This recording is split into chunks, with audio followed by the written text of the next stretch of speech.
She is a heroine to some. As a fighter for black rights, she is a villain to others. Back in the 1970s, Assata Shakur was known as the soul of the self-styled Black Liberation Army, an armed group implicated in the of several police officers.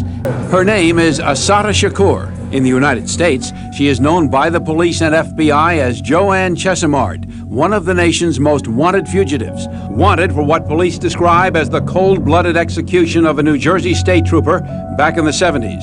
She denies it and says of the state cops, they want to just kill me. They want to see me dead. Chesimard was convicted in the killing of Trooper Werner Foster and the wounding of another trooper in a furious shootout on the New Jersey Turnpike in East Brunswick. That's where Chesimard was wounded, and one of two men in the car with her was After her capture in that deadly shootout, she was sentenced to life in prison. In 1979, with the help of 3 armed men, she broke out of the women's prison in Clinton, New Jersey. She made her break this afternoon from the prison in Clinton, New Jersey. Chesimard went underground and then surfaced in the 1980s in Cuba under Fidel Castro's protection. Now, at 50 and a grandmother, she agreed to talk with me in Havana. Ralph Penza, the New York City broadcaster whose reporting helped authorities locate a convicted killer hiding in Cuba. In February 1998, while covering Pope John Paul's trip to Cuba, Penza located Assata, convicted of New Jersey State Trooper Werner Foster in '74. Despite a congressional resolution asking Cuba for her extradition, Assata is at large today. So the FBI asking the public for help with her arrest doesn't make any sense. If the reporter Ralph Penza located her with no success, that means the $1 million reward is bogus and is just an added bonus to make this scripted event appear real. Here's another bogus story as it relates to Assata's. It's been 43 years since Cuba gave Charlie Hill asylum. He admits hijacking a TWA airliner to get here. He's more cautious about whether he had a role in the of a New Mexico state police officer. The fugitives hijacked an airplane, and Assata took a boat to Cuba after killing a police officer. But how does a fugitive know that once they arrive in Cuba, that they will be able to stay and not be extradited? After all, they would have entered the country illegally, without a visa, permission, etc. They could have sent them straight back. Also, if they got there and just decided to hide, they wouldn't have legal rights to live there, and wouldn't be able to claim any government money or get a legal job to support themselves. I find it fascinating that Assata and other fugitives fled to Cuba, especially as it's so close to the state of Florida without any real planning on once they get there. But then again, the public will not question these things. As long as it's reported by the news, it will be believed by the masses. As we stated before, Tupac comes from a long line of CIA agents, spies, Freemasons, etc. One thing I noticed, Tupac being a white cop storyline was taken directly from Assata. I knew, they were coming by me and saying, is she dead yet? Is she dead yet? And I was later taken to a hospital, and I was beaten. I was tortured. I was behind bars getting beat up by the police department. I got a $10 million lawsuit.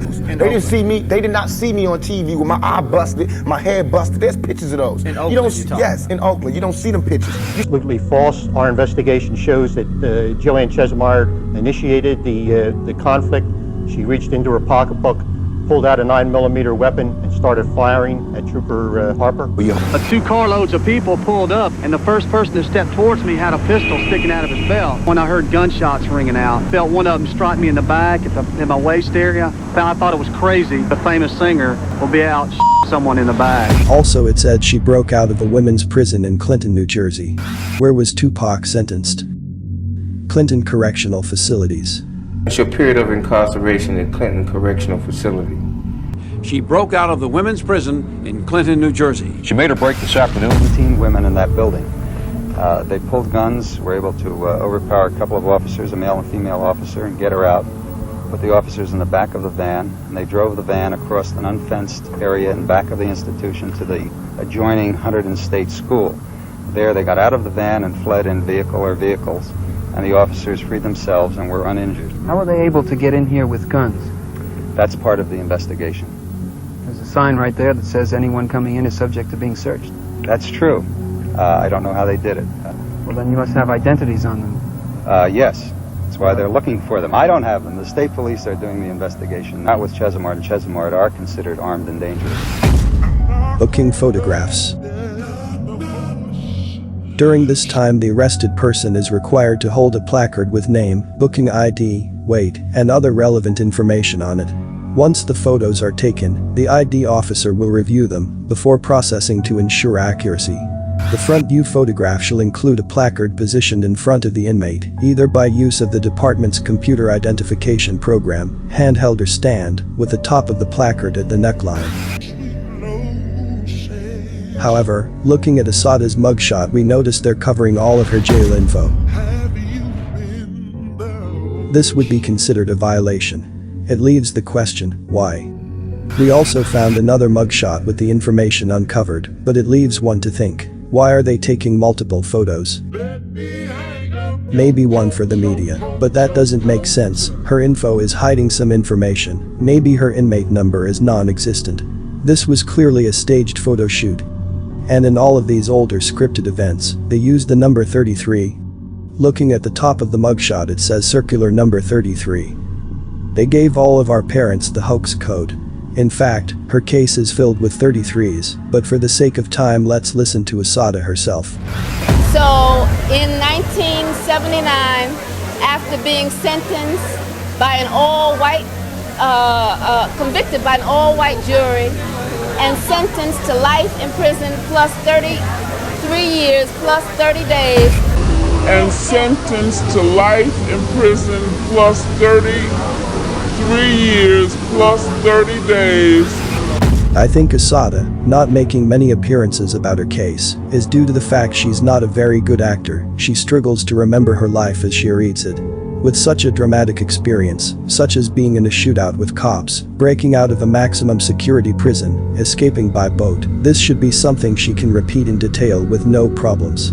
In a well-produced documentary, they're able to cut and retake to make the story believable. But in a live setting such as this, there are no do-overs. She struggles. I was able to escape in 1979, and in 1984 I was able to come to Cuba, and the Cuban people and the Cuban government welcomed me with open arms. So I was one of those people, and lucky enough I was part of a movement. Being sentenced by an all-white, convicted by an all-white jury, convicted by an all-white jury. Chesimard went underground and then surfaced in the 1980s in Cuba. She escaped from prison in 1979 and fled to Cuba.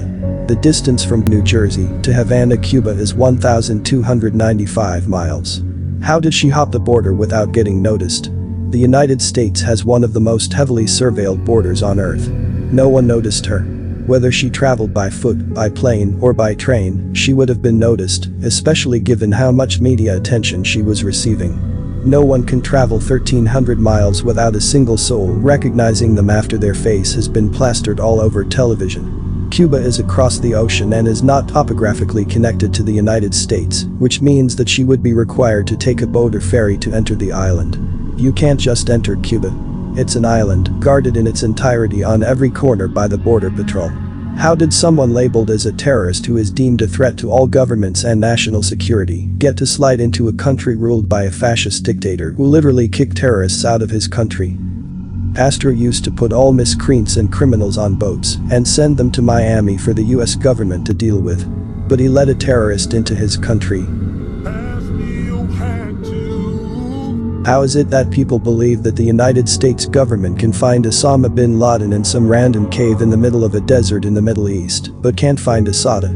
So they can track down that terrorist, but can't find her. They found him in the middle of nowhere, but can't find Assata on a densely packed tiny island. In fact, she was in the States for 4 years. More BS. Her story follows the same synopsis as bin Laden's, which is funny, given that he also is a CIA agent, and Al-Qaeda is a fictitious government entity. Where did Assata get the money to make this cross-country trip? Since when does a black woman in America get to a white cop and not get imprisoned for life or shot dead? Never. Interestingly enough, like Tupac, Assata was educated through Roman Catholic Jesuit institutions. But I think in order for people to understand all of this, they need to dive into the origins of communism and what the civil rights movement was really about and who was really behind it. The BLA was nothing more than the CIA's way to draw attention away from legitimate Republican revolutions and to increase government control and intervention in the black community. Communism is one of the biggest and most long-standing hoaxes out there.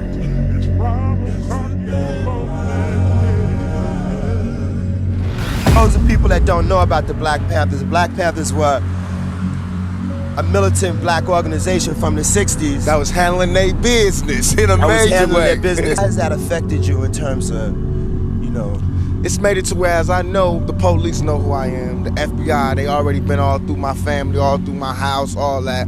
When I started talking some old rough stuff, they just like bombarded me and came all at me like I killed the president or something, because they couldn't slip the okey doke up on me. You know what I'm saying? I had knowledge of where I came from, so like I didn't just get black when Malcolm X came out. I went through my stage of being mad. You know what I'm saying? Tupac states how the Fed started coming after him because his mother was a Black Panther.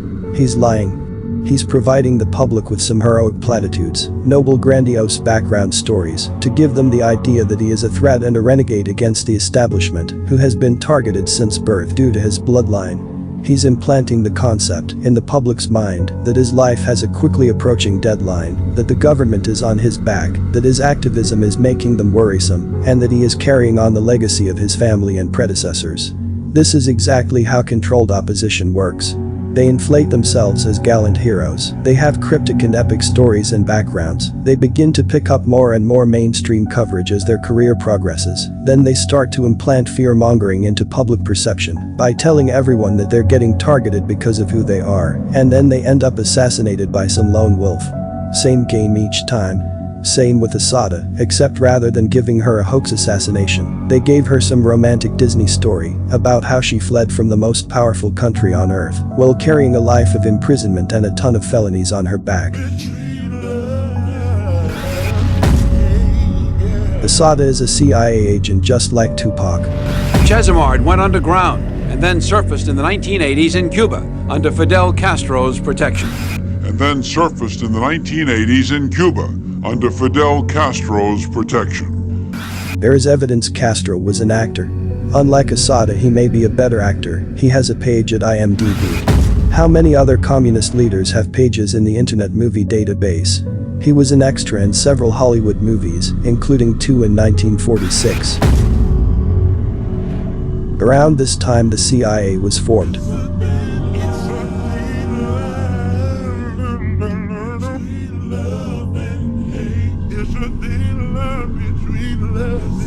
So Fidel Castro was a trained actor prior to getting hired to play the role of a Cuban dictator. He is a part of the Marrano crypto-Jewish bloodline. This bloodline took over the Roman Catholic Church. Marrano crypto-Jewish bloodline are the people who created the W hand sign. It's called the Marrano hand claw.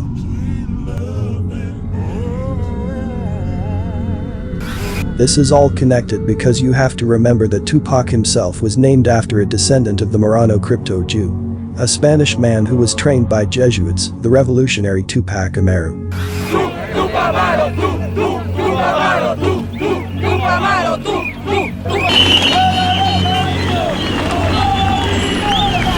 But the Marrano crypto-Jews, they're a powerful group of Jesuits who control the Vatican and the US government, education, private sector, finance, etc.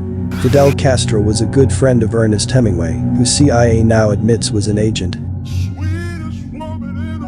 Castro joined or co-founded the Party of the Cuban People in 1947, year one of the CIA. The party was also founded by Eduardo Chibas, who allegedly killed himself on the air in 1951 during a radio broadcast. He was a senator at the time and was only 44. His death appears to have been another fake. The next year Castro was allegedly involved in more uprisings. Although he stole guns from a police station, we are told that since they couldn't tie him to any of the killings with those guns, they let him go. Right.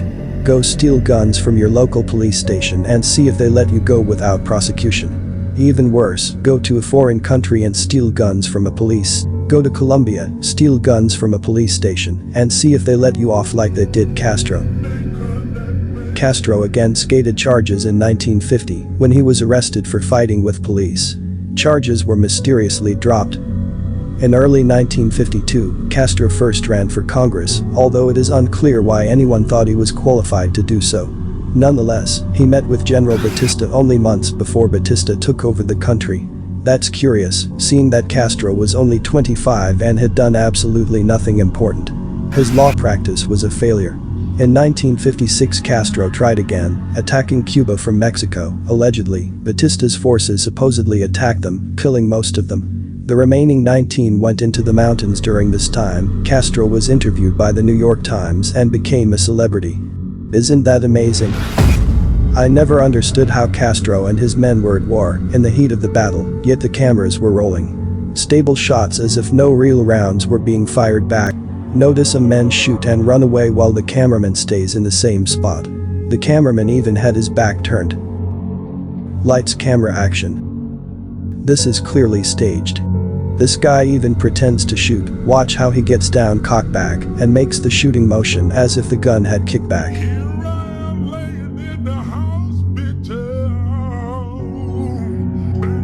The camera cuts to a shot making it look like it's following the bullet's impact or distance. Someone, please tell me if this is a joke.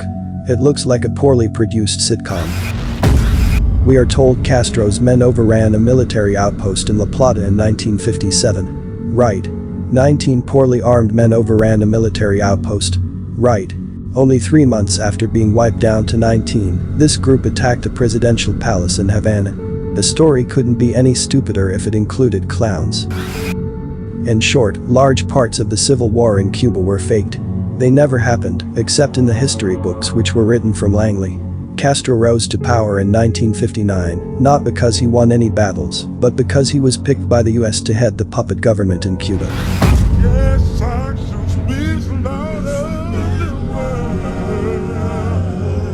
This is all you need to understand that Castro and the entire event was a hoax. They aren't looking for Assata. They admit that the US has property in Cuba, Guantanamo Bay.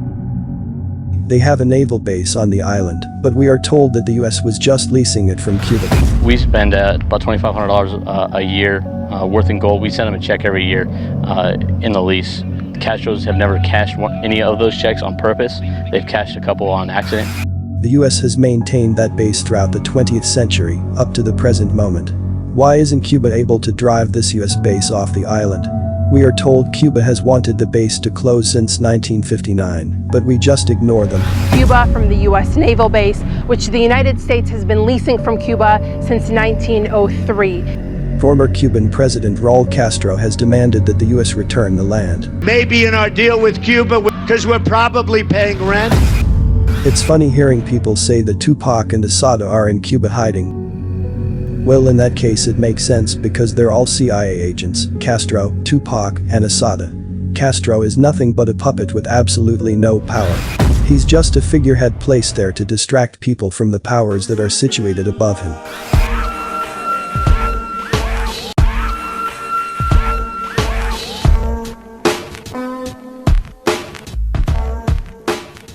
In conclusion, we have found another ludicrous story passed off as history. Castro's bio is another patchwork of inconsistencies and impossibilities. It is just more indication they think we are all idiots. Do you think real historians can't see what I see? Do you think thousands of college-educated wonks, as detail-oriented as any scholars, don't know what I have just told you? Of course, they know. Anyone who has bothered to read these bios and histories closely must know they are total disinfo. I put it that way because it means that all the historians are in on the con. They are all hired to shove this garbage down your throat. No historians ever tell you these stories are faked. No lawyer will ever tell you the court cases are faked. No artist will ever tell you the art market is a big con. No scientists ever tell you science is a hoax. So what does that tell you about the world? The illusion of reality, a smokescreen, a fairy tale written by twisted trolls. Niggas is mad, I get more butts than ashtrays. Fuck a fair one, I get mine the fast way. Ski mask way, nigga ransom notes. Far from handsome, but damn a nigga tote. More guns than roses, foes is shaking in their boots. A visible bully. You should have been the cop, fuck hip-hop. With that freestyle, you're bound to get shot. The flame's about to drop, Here comes the brand new flavor in your ear. Time for new flavor in your ear. I'm kicking new flavor in your ear. Max a brand new Busta Rhymes the great, we bout to rip the tri-state, yo. Hey, hey, hey.